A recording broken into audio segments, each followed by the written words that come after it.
Hey everybody, I'm Rich Moore. And I'm Byron Howard. We're the directors of Zootopia. Yep, and you are watching the Pretentious Film Majors. So pretentious. Oh my Oof. God.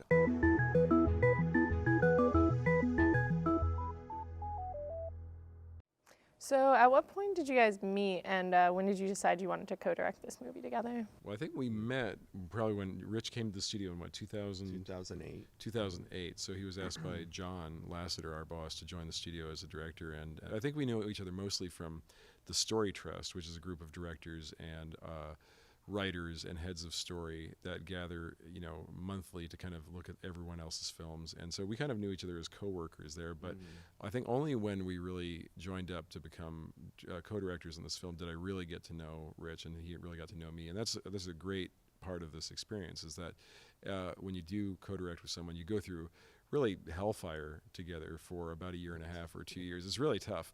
And it's nice that you can have someone to bounce ideas off of and to do like a gut check with. Like, does this feel good to you? How do you feel about it?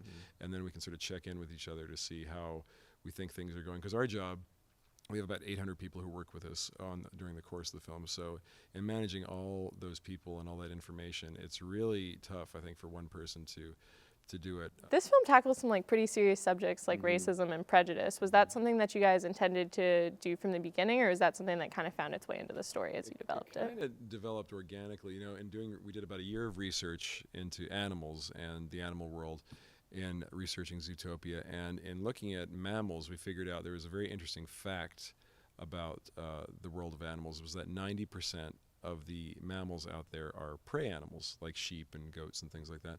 And the other 10% are predators. So it was a 90-10 majority-minority relationship. And we thought, that's a really interesting fact. And we thought, okay, so if we really think about this, and these animals evolved and built this amazing civilization and put this eating thing that they had going on behind them, eating one another, we put it behind them about 1,000 years or 2,000 years, would they have really let go of all this mistrust that they had from way back when, or would it still be buried down deep? And it really kind of created some really interesting story possibilities for us as we built the plot of the film. Just the whole idea of what if in this kind of advanced civilization of animals that have kind of grown past, those fears, if the social contract broke, and suddenly prey is afraid of a predator again, what would this do to this city? So what do you guys think the biggest misconception is about working on a Disney animated film? A biggest misconception, I guess. I know one. What is it? I know one that it's very corporate, that it's true. very, maybe at one time it was, but that is not the case today.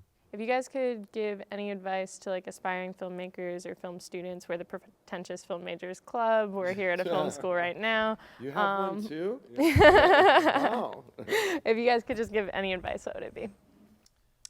What's good advice? I always try to think of what I would have liked to have heard, when I was in school.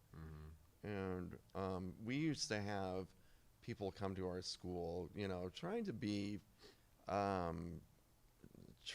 supportive, but it always would come off as very non-supportive. We would always hear you're not gonna make it, it's impossible, the glory days are gone, and had we listened to that, it's I would have given up, it's so I would have liked to have heard it's all possible.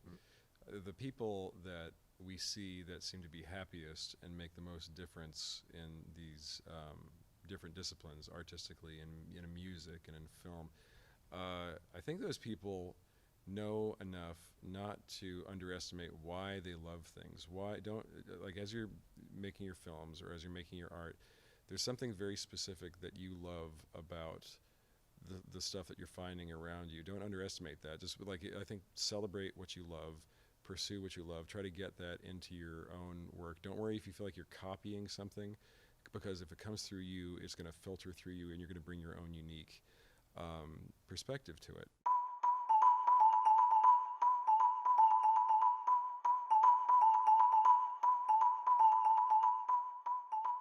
So pretentious. Oh my God, of which we are a part of. Yeah, we're part of that group. So, yep. welcome to the club.